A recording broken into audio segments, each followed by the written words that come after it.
الله وبركاته. الحمد لله والصلاة والسلام على رسول الله أما بعد. கண்ணியமான உலமாக்களே, அன்பான இஸ்லாமிய சகோதர சகோதரிகளே, தாய்மார்களே, புனிதமிகு ரமலானுடைய மாதத்தை முன்னிட்டு ஷஅபானுடைய மாதத்தில் நாங்கள் ரமலானுடைய மாதம் எப்படி பயனுள்ளதாக சிறப்பானதாக உரிய முறையில் உண்மையான ரமலானாக கழித்து கொள்ளலாம் என்ற வகையில் பல்வேறுபட்ட அம்சங்களை தொடர்ச்சியாக அல்பிக்குல் மன்ஹஜ் அலா மத்ஹபில் இமாம் ஷாஃபி ரஹிமஹுல்லாஹ் என்கின்ற இந்த பாடத்தின் கிதாபில் இருந்து கிதாபு சியாம் என்கின்ற நோன்பு பற்றிய பாடத்தை பார்த்து வருகிறோம். இன்றைய தலைப்பாக 2 தலைப்புகளை நாங்கள் பார்க்க இருக்கிறோம். தொழுகையுடைய நோன்பினுடைய ஒழுக்கங்கள் என்கின்ற ஒரு பாடத்தை இமாம் அவர்கள் கொண்டு வருகிறார். அதில் முதலாவது ஒழுக்கம் எங்களுடைய நோன்பை துறப்பது. இஃப்தார் என்று நாங்கள் சொல்லுவோம். இந்த நோன்பை திறப்பதை ரசூலுல்லாஹி ஸல்லல்லாஹு அலைஹி வஸல்லம் அவர்கள் விரைவுபடுத்துமாறு சொன்னார்கள். லா யஸாலு الناس بخير ما أجلوا الفطر. ரசூலுல்லாஹி ஸல்லல்லாஹு அலைஹி வஸல்லம் அவர்கள் இந்த நோன்பை திறப்பது, நபியவர்களுடைய நோன்பு திறக்கும் முறையை பற்றி அபூ தாவூத், திர்மிதி ரஹிமஹுல்லாஹ் அவர்கள் தன்னுடைய கிரந்தங்களிலே சொல்கின்ற போது, அன்னன் நபி ஸல்லல்லாஹு அலைஹி வஸல்லம் கான யுஃப்திரு கப்ல அன் யுஸல்லி அலா உத்தபார் ஃபஇன் லம் யகுன் ஃபஅலா தம்ராத் ஃபஇன் லம் யகுன் ஹஸவாத் மின்மா ஃபஇன்னஹு தஹூர். ரசூலுல்லாஹி அலைஹி வஸல்லம் இஃப்தாரை நோன்பு திறப்பதை இந்த பேரிட்ட பழங்களை கொண்டு நபியவர்கள் நோன்பு திறந்திருக்கிறார். அதுவும் கிடைக்காத போது தண்ணீரை கொண்டு ரசூலுல்லாஹி அலைஹி வஸல்லம் இஃப்தார் செய்திருக்கிறார். பொதுவாக நாங்கள் பேரிட்ட பழத்தை கொண்டுதான் நாங்கள் நோன்பு திறப்பது வழக்கம். ஆனால் சிலர்கள் தாங்கள் ஒரு பக்குவமாக அல்லது நாங்கள் ஒரு பேணுதலாக இருக்கிறோம் என்ற எண்ணத்தில் முழுமையாக அதான் சொல்லி முடிந்ததற்கு பின்னர்தான் இஃப்தார் செய்ய ஆரம்பிக்கிறோம். இது ரசூலுல்லாஹி அலைஹி வஸல்லம் அனைத்து மாற்றம். நோன்பு திறப்பது என்பது சூரியன் மறைந்தவுடன் அந்த நேரம் ஆரம்பமாகிறது. நோன்பு சூரியன் மறையும் வரைக்கும் தான் இஃப்தார் நோன்பு. அப்ப சூரியன் மறைவதை குறிப்பதுதான் இந்த மகரிபுடைய அதான். அதான் அல்லாஹு அக்பர் என்ற அல்லது அல்லாஹும்ம ஸல்லி அலா ஸலவாத் சொல்கின்ற பள்ளிவாயில்களில் ஆரம்பிக்கும் போது நாங்கள் தானே ஆரம்பிக்கிறோம். நாங்கள் சாப்பிட்டு என்ன செய்ய வேண்டும்? அந்த அதானுக்கு பதில் சொல்லி நோன்பை நாங்கள் திறக்க வேண்டும்.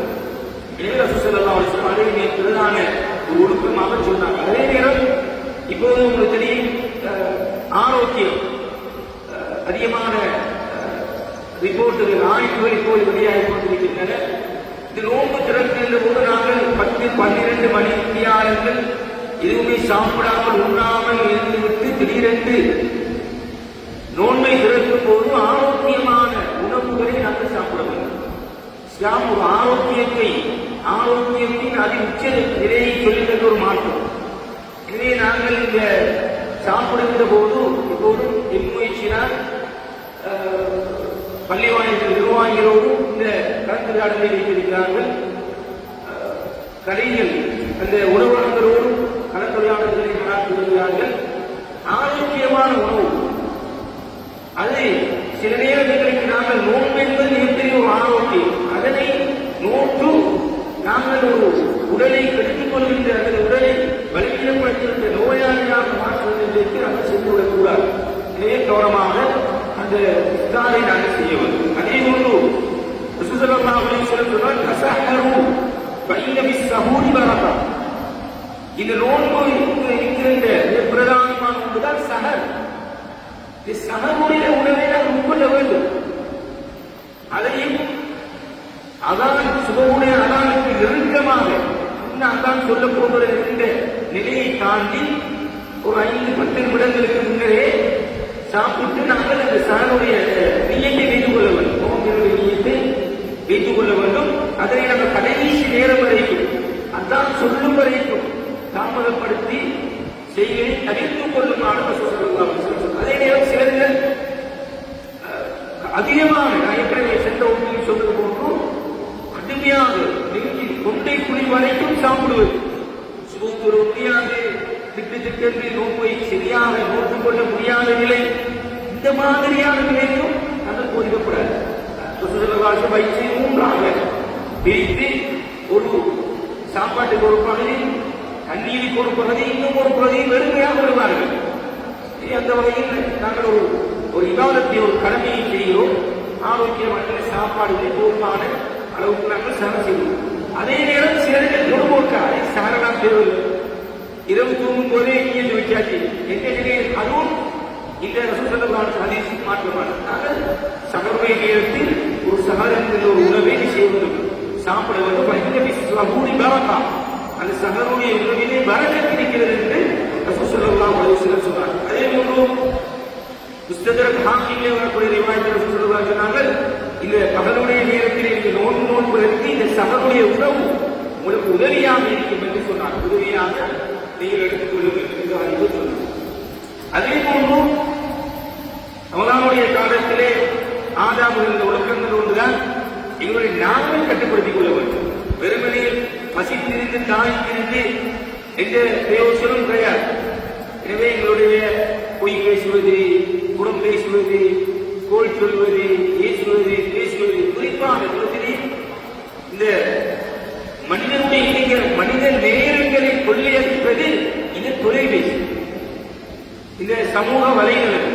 நாங்கள் கொஞ்சம் டாக்குமெண்ட் எடுப்போம், அப்படியே நேரம் பல மணித்தியாளர்கள் பல எங்களுடைய நேரங்கள் அப்படியே கொள்ளையடிக்கப்பட்டுக் கொண்டிருக்கிறது. இந்த அதிலே அடுத்தவர்களுடைய செய்தியை பார்ப்பதும் ஷேர் பண்ணுவதும் அனுப்புவதும் இந்த ரமலானில் நாங்கள் கொஞ்சம் எங்களுடைய நேர முகாமைத்துவத்தை செய்து கொஞ்சம் அதை கட்டுப்படுத்தி இந்த சமூக வலைதள பாவனையில் அதைகளை கட்டுப்படுத்தி எங்களை நாங்கள் கொஞ்சம் இந்த ரமலானை செய்வதும் தயார்படுத்திக் கொள்வதும் அதுவும் மிகப்பெரிய ஒரு ஒழுக்கமாக சொன்னார். அதே போன்று ஜனாபத்துடைய குறிப்புகள், கடமையான குறிப்புகள் இருந்தால் ஒருவர் ரமலானுடைய நோன்பை நோட்பதற்கு குளிப்பு கடமையானவர் குளிக்க வேண்டும் என்று கிடையாது. குளிக்கு கடமையான நிலையில் ஒருவர் நோன்பை நோக்கலாம். சுபஹ் தொழுவதாக இருந்தால் கட்டாயம் குளிக்க வேண்டும். எனவே அதற்காகத்தான் நோன்பினுடைய ஆதாரங்களில் ஒன்றாக மஜ்லிஸுக்கு முதலே என்ன செய்வது, குளித்துக் கொள்வது அது சிறந்ததாகும் என்ற கருத்தை சொல்லி, அதே போன்று பெண்களும் அவர்களுடைய மாதவிடாய் காலங்களில் சுத்தமாகிவிட்டால் நோன்பு நோக்கலாம். சுத்தமாகிவிட்டால் நோன்பு நோக்கலாம். ஆனால் சுபஹ் தொழுவதாக இருந்தால் குளித்திருக்க வேண்டும். எனவே நாங்கள் நேரகாலத்தோடு செய்து குளித்து அதற்காக தயாராகிக் கொள்வது ஒரு ஆதாரமாக ஒழுக்கமாக சொல்லுவது. அது மாதிரி நோன்பை திறக்கின்ற போது போது வதபத்தில் அறிவு இன்ஷா அல்லாஹ் என்கின்ற அந்த துஆக்களை போன்ற துஆக்களை நாங்கள் ஓதிக்கொள்வது இந்த ஆதாரங்களிலே ஒன்றாக சொல்லப்படுகிறது. அதேபோல் அதிகமாக சதகாக்கள், தான தர்மங்கள் கொடுப்பது இந்த நோன்பு காலத்திலே நாங்கள் அதிகமாக குர்ஆன் ஓதுவது இவையெல்லாம் நோன்பின் ஒழுக்கங்களாக சொல்லப்பட்டது. இரண்டாவது தலைப்பு தான் ரமலானுடைய நோன்பை கலா செய்வது, அதுக்கான ஃபிதியா கொடுப்பது, அதுக்கான கஃபாரா கொடுப்பது. ஏற்கனவே ரமலானுடைய நோன்பை விட முடியுமானவர்கள் இருக்கிறது நாங்கள் பார்த்திருக்கிறோம். நோன்பை யாரும் விடலாம் என்கிற பாடத்தை நாங்கள் பார்த்திருக்கிறோம். இன்னைக்கு நாங்கள் அந்த நோன்பை விட்டவர்கள் இங்கே செய்ய வேண்டும் என்கிறத நாங்கள் மிக சுருக்கமாக பார்த்திருக்கிறோம். ஒன்று, ஒரு பிறையாளி ஒரு நோயாளி எங்க நோன்பு விடலாம், பிறையாளி எப்ப நோன்பு விடலாம் நாங்கள் பார்த்திருக்கிறோம். எவ்வளவு தூரம் போகணும், எப்ப நோன்பு விடலாம், பிறையாளி ஆரம்பிக்கிற நேரம் பார்த்தோம். இப்ப நோன்பை விட்டுட்டால் ஒரு பிறையாளி ஒரு நோயாளி விட்டுட்டால் அவர் அடுத்த ரமலான் வருவதற்கு முன்னர் அதை கலா செய்ய வேண்டும். இந்த ரமலான் 2026 ரமலான் நாங்கள் நோன்பு விடுக்கிறோம், அல்லது 2025 ரமலான் நோன்பு விட்டுட்டோம். என்ன காரணம்? ஒரு நோய் அல்லது விளையாடு. இந்த ரமலான் வருவதற்கு முன்னர் அதனை கட்டாயம் கலா செய்ய வேண்டும்.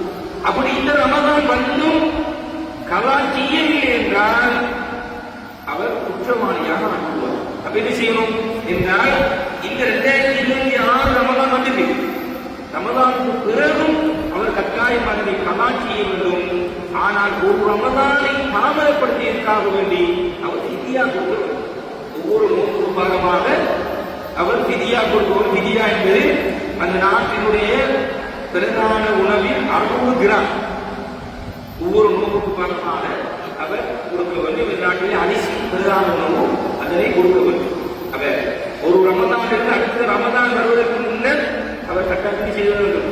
இந்த நோட்டை பிடித்து முடிக்க வேண்டும். அவை சந்தர்ப்பம் பிடிக்காவிட்டால் அவருக்கு இந்த நோன்பை கலா செய்வதோடு அவருக்கு விதியாகவும் கடமையாக. அதனோடு இரண்டாவது சாரா வயது முதிர்ந்த காரணமாக அல்லது நிரந்தர நோயாளி, நீ அவருக்கு குடிக்கவே இயலாது, வைக்க சொல்கிறார் நோம்பு குடிக்க வானம், நோம்பு உடலுக்கு ஆபத்து, உயிருக்கு ஆபத்து, நோய் அதிகரிக்கும். அப்படி முழுமையாக நோம்பை குடிக்க முடியாதவர்களாக இருந்தால் அவர்கள் ஒவ்வொரு நோம்புக்கு பலகரமாக ஒரு முத்து என்பது மேலே சொல்லப்பட்ட அந்த அரிசி, பிரதான அரிசி 500 கிராம், அந்த அரிசியை ஒவ்வொரு நோம்புக்கு பலமாக அவர் சதக்கா செய்ய வேண்டும். அதுதான் அவருக்கு விதியாகும். மூன்றாவது சாரா அதாவது கற்பிணி தாய்மார்கள், மாணூட்டக்கூடிய தாய்மார்கள். இவங்க 2 வகையா பிரிக்காம அறிஞர்கள். ஒன்று, தங்களுடைய உடலுக்கு ஏதாவது ஆபத்து ஏற்பட்டு விடும் என்று பயந்தால் நோம்பை விடலாம். கற்பிணி தாய்மார்கள், பாலூட்டக்கூடிய தாய்மார்கள் நோம்பை விடலாம். ஆனால் அவர்கள் இந்த ரமலான் முடிந்ததற்கு பிறகு அடுத்த ரமலான் வருவதற்கு முன்னர் அந்த நோன்புகளை அவர்கள் கலா செய்வது. ஆனால் அவர்கள் தங்களுக்கும் தங்களது பிள்ளைக்கும் ஏதாவது பயந்துவிடும், ஏதாவது நடந்துவிடும் என்று பயந்து நோன்பை விட்டிருந்தால் அவர்கள் நோன்பை கலா செய்வதோடு சேர்த்து அவர்கள் கிரியா கொடுக்க, அந்த ஏற்கனவே சொல்லப்பட்ட மாதிரி அவர்கள் கிரியா கொடுக்க வேண்டும். அந்த அவர்களுடைய நிலைக்கு மாதிரி அவைகளை கடைபிடித்துக் கொள்ளலாம். எனவே இந்த 3 சாராளர்கள் நோன்பை விடுவதற்கு அனுமதிக்கப்பட்டவர்கள். எனவே தவிர உள்ளவர்கள் நோன்பை விடுவது நேரடிய குற்றம். அவர்களுடைய நோன்பை கட்டாயம் விட்டவர்கள் வாழ்க்கையை விட்டால் தௌபாவோடு அவர் கட்டாயம் கலா செய்து கொள்வர். இன்னும் ஒரு சாராணிக்கிறார்கள், அவர்கள் கஃபாரா கொடுக்க வேண்டும். அது ஏற்கனவே சொல்லப்பட்டது போன்று நோன்பினுடைய ரமலானுடைய பகல் நேரங்களில் ஒரு கணவன் மனைவி குடும்ப உறவில் ஈடுபட்டால் அவர்கள் கஃபாரா கொடுக்க வேண்டும். அது என்ன கஃபாரா கொடுக்க வேண்டும் என்றால், அவர்கள் அந்த ஒரு நோன்பை கலா செய்தால் அவர்கள் ஒவ்வொரு நோன்புக்கும் பகரமாக ஒருவரை, அதாவது அடிமைகளை உரிமையிட வேண்டும். இப்போதைய காலத்திலே அந்த அடிமையை உரிமையிடுவது இல்லை. அப்படி என்றால் இரண்டாவது அவர்களுக்கு சொல்லப்பட்டிருக்கக்கூடியது, ஒரு நோன்பை அவ்வாறு கலா செய்தால் அவர்கள் 2 மாதங்கள் தொடராக முன்னோக்க வேண்டும். அதுக்கான கஃபாரா 2 மாதங்கள் தொடராக முன்னோக்க வேண்டும். அதுவும் அவர்களுக்கு சாத்தியம் இல்லை என்றிருந்தால் 60 மிஸ்கின்களுக்கு உணவளிக்க வேண்டும். ஒரு நோன்புக்கும் 60 மிஸ்கின்களுக்கு உணவளிக்க வேண்டும். இதுதான் மிக சுத்தமாக இந்த பிரியா கஃபாராவுடைய சட்டமாக இருக்கிறது. அதே போன்று இந்த நோன்புடைய காலத்திலே சொல்லப்படுவதுதான் வெள்ளிக்கிழமை தினத்தில் மாத்திரம் நோன்பு நோற்பது அது மக்ரூஹ். தெரிந்து கொள்ள, வெள்ளிக்கிழமை மாத்திரம் அல்லது சனிக்கிழமை மாத்திரம் சொல்லப்பட்ட அரபாவுடைய முஹர்ரமுடைய நோன்புகள் அது விதிகள். அது அல்லாமல் தனியாக இந்த வெள்ளிக்கிழமைகளில் அல்லது சனிக்கிழமைகளில் மாத்திரம் அல்லது முழு வருடமும் நோன்பு நோற்பது. அதே போன்று பெருமாளுடைய தினத்திலே நோன்பு பெருநாள் ஹஜ்ஜி பெருநாளுடைய தினத்தில் நோன்பு நோற்பது.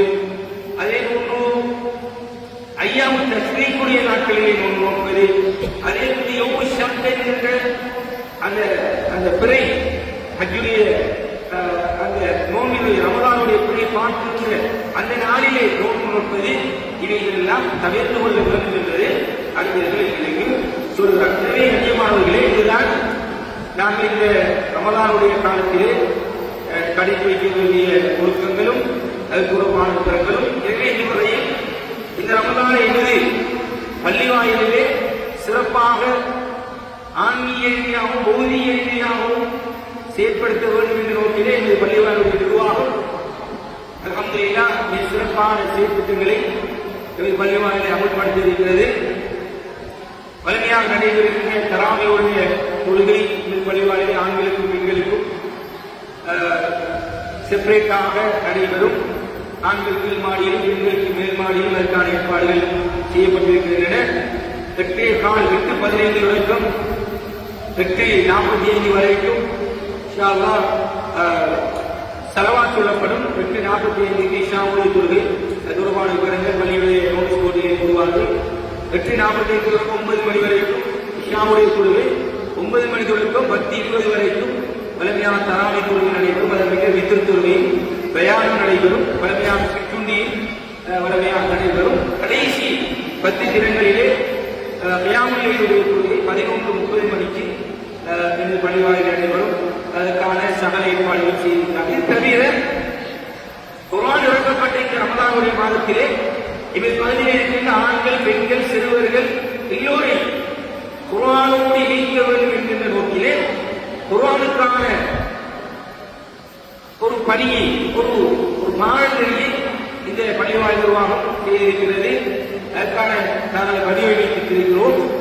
காலையில் சுமப்பு தொழுகையை தொடர்ந்து 7:30 மணி வரைக்கும் இவரை பிரதேசத்தில் இருக்கின்ற எல்லா மாணவர்கள், வாணிபர்கள், விரும்பியவர்கள் வந்து குர்ஆனை பார்த்து ஓதுகின்ற ஒரு ஹல்காவை நாங்கள் ஏற்பாடு செய்திருக்கிறோம்.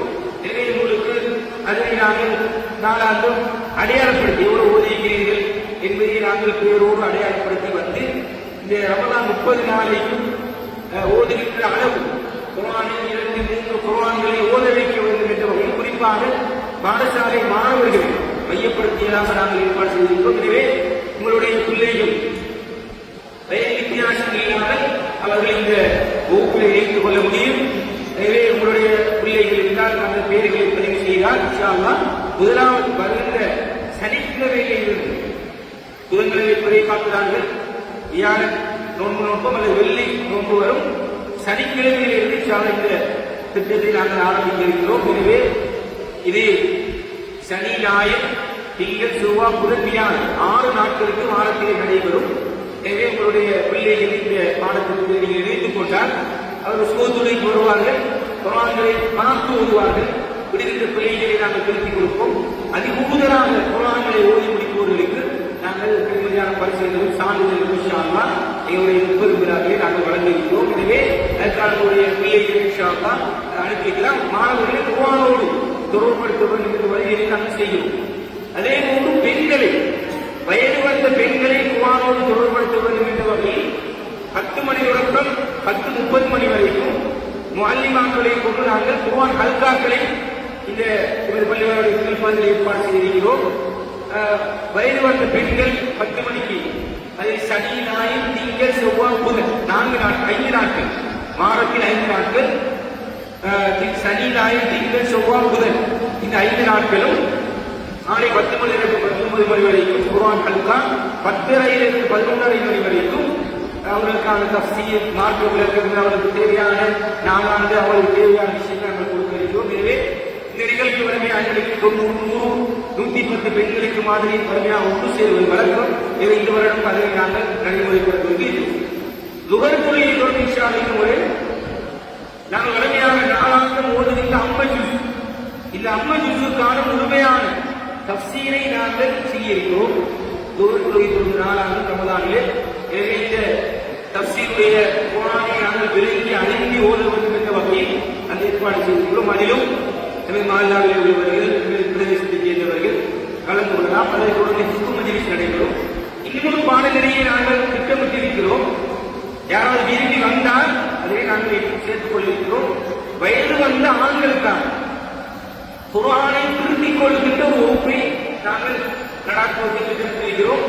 பள்ளிவாயில் கொண்டிருக்கின்ற நேரில் ஆமிஸ்மார்களை கொண்டும் அதற்கு நீங்கள் உங்களுக்கு விண்ணப்பித்து உங்களுடைய நேரத்தை சொன்னால், உங்களுக்கு அசருக்கு பொருத்தமான நேரத்தை நீங்கள் சொன்னால் அந்த நேரத்தில் உங்களுக்கு குர்ஆனை திருத்திக் கொள்கின்றோம். ஓத தெரியாதவர்களுக்கு படித்துக் கொடுக்கின்ற அல்லது தஜ்வீத் முறைப்படி ஓட தெரியாதவர்களுக்கு சொல்லிக் கொடுக்கின்ற இப்படியான ஒரு வேலை திட்டத்தை பள்ளிவாயில் இந்த முறை நாங்கள் குர்ஆனுக்காக முழுக்க பிராக்டிக்கலாக எல்லோரையும் குர்ஆனை ஓத வைக்க வேண்டும், குர்ஆனை சரியாக ஓத வேண்டும், முறையாக ஓத வேண்டும் என்ற வகையில்